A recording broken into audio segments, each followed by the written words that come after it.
this script during COVID, and I loved it so much. I knew a little bit about the story. I find that for the most part, maybe like 50% of people, when I tell them a little bit about the movie, they're like, have the same reaction I did, which is, oh, I think I've heard of that. And I think that I was so surprised and delighted by the script because Ian writes in this really lyrical, emotional way. It wasn't the kind of movie I was expecting. It was not a cop or a journalist tracking down a killer. It was just really emotional and really evocative, and it had this beauty to it, which was surprising given the subject matter. And I found that I was really, really invested in the script.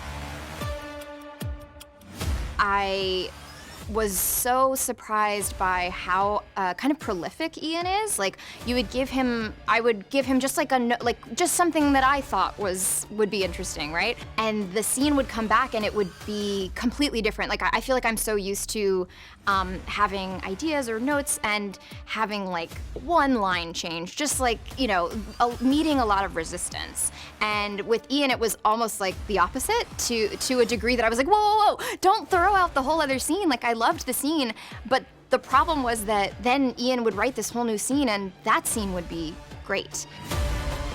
We waited so long for the movie to come together, and it was one of those things that I think is pretty common where a movie is just taking forever and then suddenly it's just happening, and it's happening really fast, and we suddenly found ourselves with a start date and no director.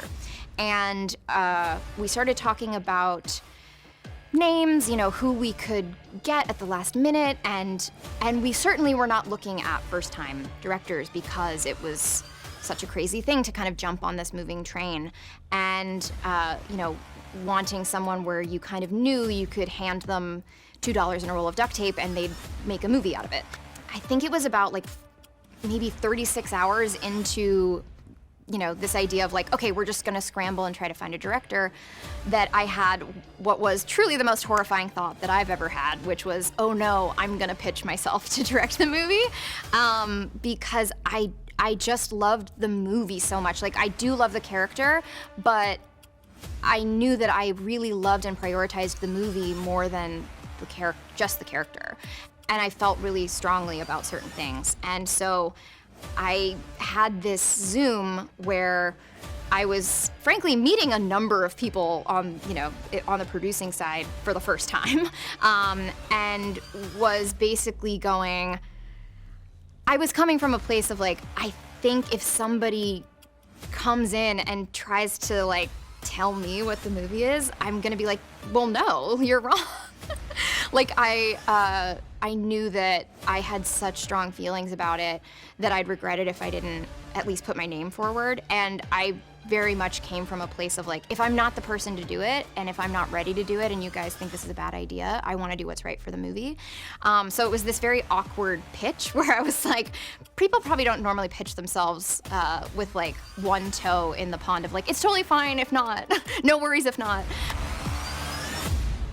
Because it was such a short timeline, I think it was literally about 6 weeks between the moment I was pitching myself to when we were gonna be starting hard prep. And they were like, maybe you can do a pitch. We're all excited, so maybe you can do a pitch that's a little more of an actual pitch. And I think it was like 24 hours later, because I was like, I don't even have time to learn how to put together a very professional presentation. I was on a Zoom like with my phone, holding my phone up to the Zoom going like, this is what I think Cheryl's world feels like, and this is what I think the opening should feel like. Because I was like, if this is happening, I should probably only focus on the actual making of it rather than like, I'm gonna learn how to put together a really professional packet. It was very haphazard, but I did have a really strong feeling about the script and about the world, and some changes that had happened in my life that felt like the idea of people as, you know, safe and unsafe, and the way that it's so hard to ever truly know someone and trust someone, that really resonated with me. And so, like, just very, very quickly, I was suddenly interviewing casting directors and cinematographers and kind of in these interviews going, how's this going? Am I doing a good job? Like, what would you ask you? But very much learning as I went and also really not giving myself an option to back out, because I knew that if we were making the movie in 6 months, if I pitched myself, which I probably wouldn't have, that I would have then chickened out and been like, you're right, you should get somebody to, like, we should find somebody else. We should find somebody who's more experienced. Like, this is a bad idea. I want to do the right thing for the movie.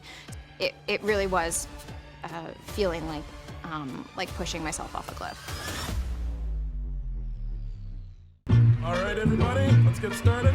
Live! I did always love that the script felt like it was not a, how do we catch this guy story, and it wasn't really focused on him as a person. And I think that there's something in true crime that is so compelling that allows you to stay on this hamster wheel of believing if you can just understand why dangerous people do what they do, you can get yourself safe and you can heal from bad things that have happened to you and you can protect yourself in the future. It's almost this dopamine hit that feels like every time you learn something about this monstrous person, you're one step closer. When there is no answer there, and it's like designed to keep you in this loop. And it was a very important experience for me to even find myself in the process of making the movie, drawn to getting into Rodney's psychology and then having to go, hang on, that's not what we're doing, and like pull myself out of it, because it's such an easy trap to fall into. And the writer and I would find ourselves drawn to adding more about him, adding more about what was going on inside of his head, and then have to kind of pull ourselves out of it, because really the only thing that matters is talking about the impact and the experience of the people that that this one very selfish, shitty person had on like the people around him. หนึ่งสาวสวยหนึ่งฆาตกรใครจะเป็นผู้ชนะ Woman of the Hour รู้ไหมใครโหดวันนี้ในโรงภาพยนตร์